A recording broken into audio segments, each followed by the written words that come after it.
সকলের মনে একটা ধারণা আসে যে আমরা তো ইমানদার পরেজগার মুসলমান আছি, তাই না? মুসলমান না তো আমাদের কাছে আবার কিসের দাওয়াত? আমাদের নামাজ কালাম করে, রোজা করে, হজ করে, তো আমাদের কাছে আবার দাওয়াতটা কিসের? প্রশ্ন আসে না মাঝে মাঝে, নাকি? তো এই কথাগুলো বলার জন্য আমরা আপনাদের কাছে আজকে এখানে এসেছি যে জামাত ইসলামী আপনাদেরকে কিসের দাওয়াত দিচ্ছে, কি এমন কথা বলতেছে। সম্মানিত ভাইরা, যদি আপনারা মনোযোগ দেন তাহলে হয়তো বা আজকের এই সভা থেকে আমরা যা বলতে চাই সেটা ভালো বলতে পারবো, এবং আপনারা যদি মনোযোগ দেন তাহলে এই যে কষ্ট করে বসে আছেন এটা সফল হবে। কি বলে, ঠিক কিনা? জি।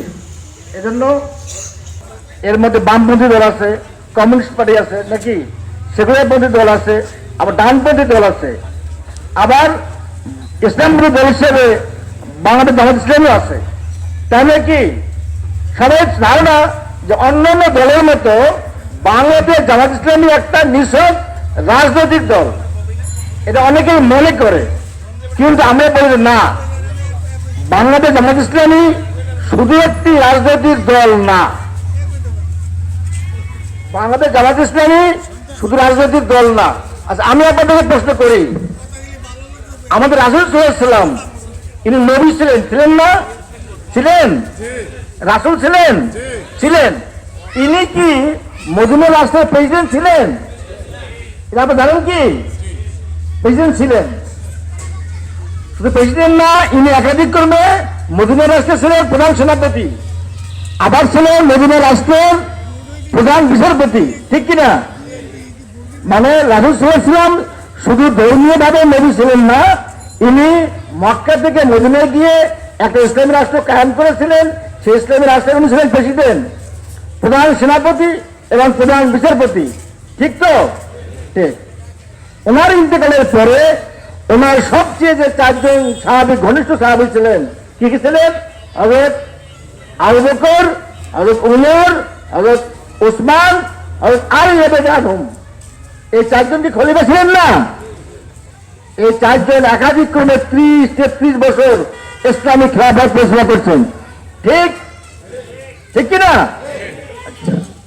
এবং ইসলামিক ইতিহাস বলতেছে যে বদর, উহুদ, খন্দক, এই তিনটা যুদ্ধ ইসলামের গুরুত্বপূর্ণ যুদ্ধ, তাই না?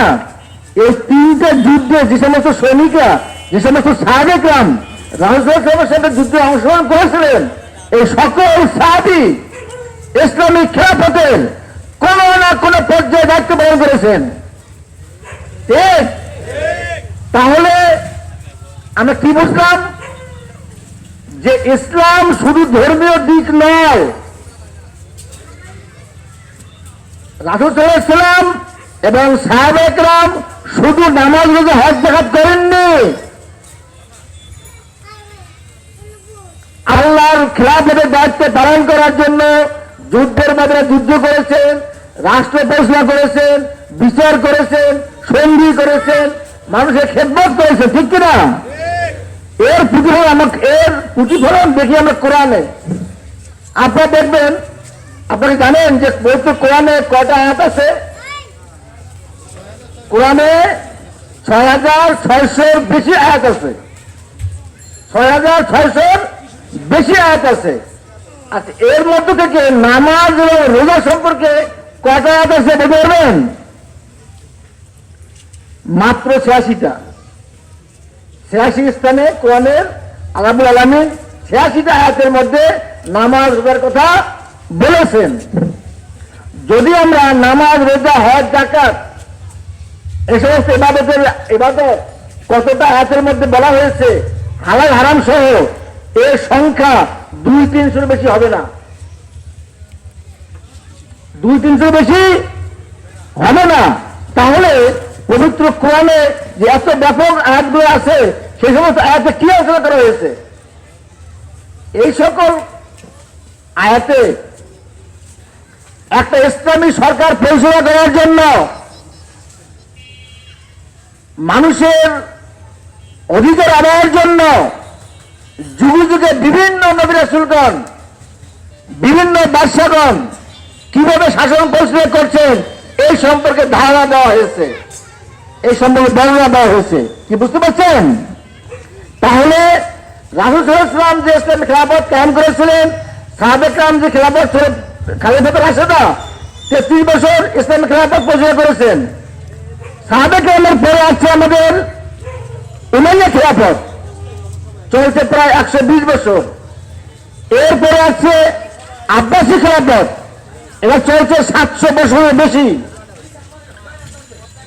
আচ্ছা, এরপরে আছে সুলতান গাজী সালাউদ্দিন মামলুক খেলাফত, সেলজুক খেলাফত, সর্বশেষ উসমানী খেলাফত। যে উসমানী খেলাফত 1918 খ্রিস্টাব্দে, এই মাত্র 104-5 বছর আগে পৃথিবী থেকে বিদায় নিয়েছে। অর্থাৎ সাহাবে কেরাম থেকে শুরু করে রাসূল সাল্লাল্লাহু শুরু করে সাহাবে কেরাম, তাবিঈন, তাবে তাবিঈন, মুজতাহিদগণ প্রত্যেককেই শুধুমাত্র নামাজ রোজা নিয়ে ব্যস্ত ছিলেন না, তারা ইসলামী খেলাফত কায়েম করছেন। সেই ইসলামী খেলাফতের মাধ্যমে জনগণকে আল্লাহর খেলাফতের দায়িত্ব পালন করে জনগণের সুখ, স্বাচ্ছন্দ্য, নিরাপত্তা বিধান করেছেন। এটাই